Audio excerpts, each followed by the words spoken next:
Imagine this.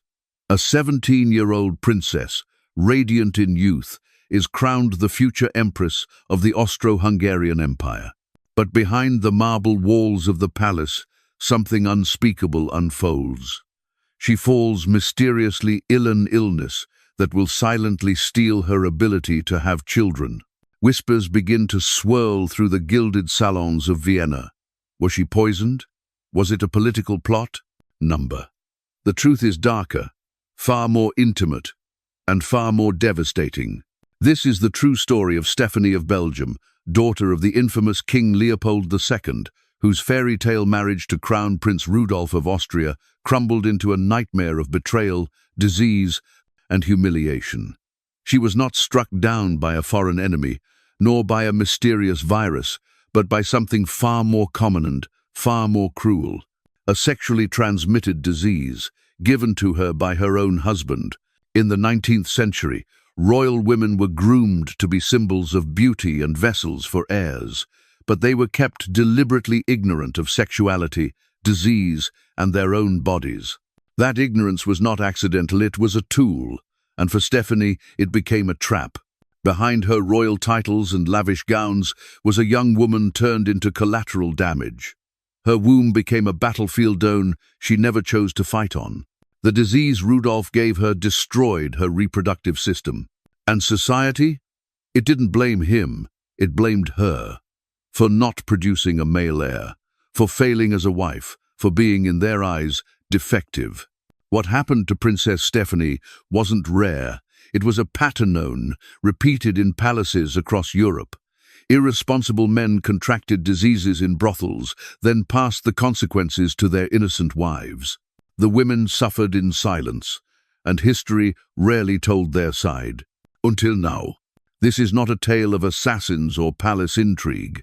It's a myth-shattering account of how power, ignorance, and patriarchy turned a royal marriage into a medical tragedy. It is the story of the infected princess and the truth that history tried to bury. To understand Stephanie's tragedy, we must know the cruel world into which she was born.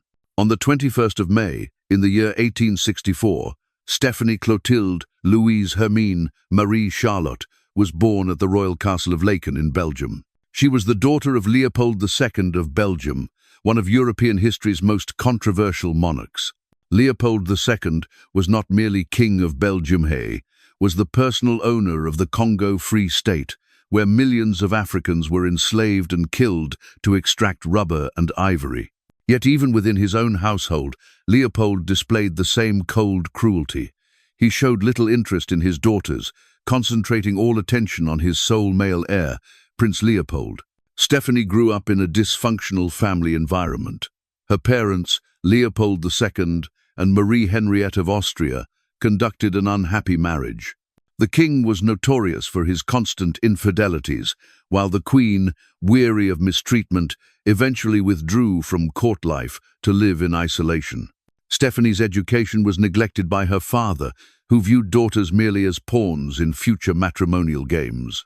She learned languages and basic etiquette, but was kept ignorant about fundamental life matters, including sexuality and reproduction, and ignorance that would become tragically relevant later.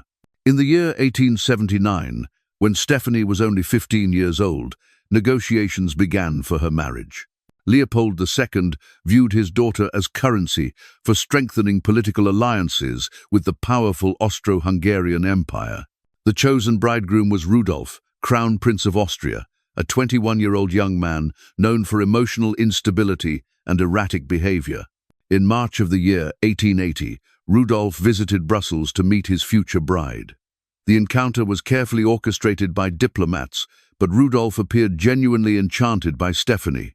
In letters to his mother, Empress Elizabeth, he described the young princess as beautiful, good, and intelligent, exactly what he sought in a wife.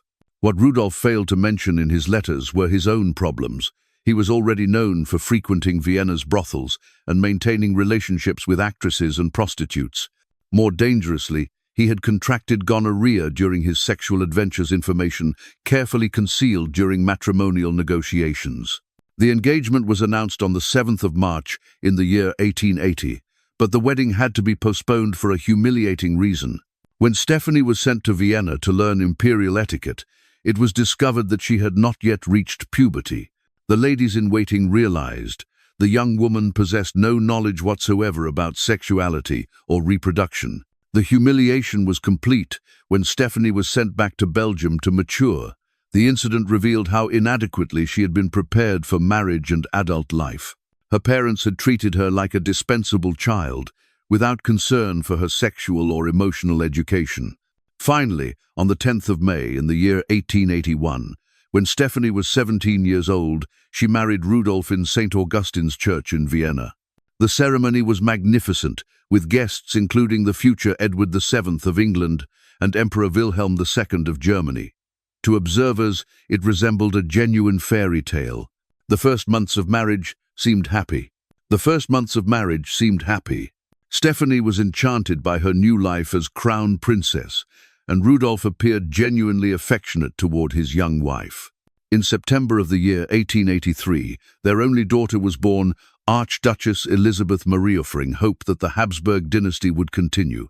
But behind the facade of marital bliss, serious problems were developing. Rudolf continued his extramarital sexual adventures, frequenting brothels and maintaining relationships with multiple mistresses. His unstable personality became increasingly pronounced, alternating between periods of charm and episodes of profound melancholy. In the year 1886, the time bomb exploded. Rudolf transmitted to Stephanie a serious illness, a disease he had contracted from one of his companions. For a 22-year-old princess, it was a devastating revelation that would change her life forever. This illness, in the 19th century, was particularly cruel for women. Without modern antibiotics, the infection frequently spread to the reproductive system, causing chronic pelvic inflammation, constant pain, and permanent sterility. Stephanie experienced all these horrors. The psychological impact proved as devastating as the physical. Stephanie discovered that her husband had not only betrayed her, but had deliberately afflicted her with a disease that would destroy her ability to bear more children.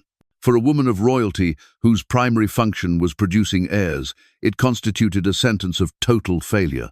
The infection explained why Stephanie could never conceive again after Elizabeth's birth. The damage to her reproductive system was permanent and irreversible. Rudolf, desperate for a male heir, openly blamed Stephanie for her failure to produce more children, demonstrating complete irresponsibility for having caused the problem. The couple's relationship deteriorated rapidly after the disease's revelation. They even discussed divorce, something practically unthinkable in the Catholic aristocracy of that era. Stephanie, embittered and betrayed, began seeking consolation in other relationships, including a romantic affair with a Polish count during a visit to Galicia. Rudolf, meanwhile, sank even deeper into self-destructive behaviors.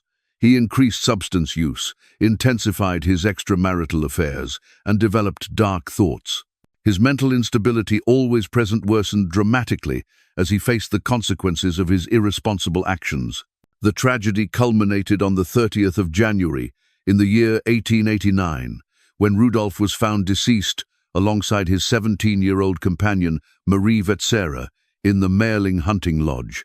The incident was officially classified as a tragic joint death, though conspiracy theories persisted for decades. For Stephanie, Rudolf's death was simultaneously a liberation and a new source of trauma. At 24 years old, she became an imperial widow, but was also freed from a marriage that had become a nightmare of betrayal, disease, and constant humiliation. The true scandal of the afflicted princess was neither political conspiracy nor mysterious poisoning. It was the common yet devastating story of how infectious diseases served as silent weapons in aristocratic arranged marriages. Rudolf had used his male privilege to satisfy irresponsible desires, then transferred the medical consequences to his innocent wife. Stephanie spent the remainder of her life dealing with the physical and emotional consequences of the illness. She remarried in the year 1900 to Hungarian Count Elmer Lonyai, but never had more children. The disease had stolen not only her fertility, but also years of physical pain and emotional suffering. The society of that era blamed Stephanie for her inability to produce heirs for Rudolf, completely ignoring that she had been harmed by her husband's medical and behavioral irresponsibility. This blaming of the affected person was typical of an era when women were held responsible for the consequences of male behavior. Stephanie's story also reveals how ignorance about intimacy was used as a control tool over aristocratic women. She was deliberately kept ignorant about reproduction and infectious diseases, making her vulnerable to exploitation and mistreatment by more experienced men.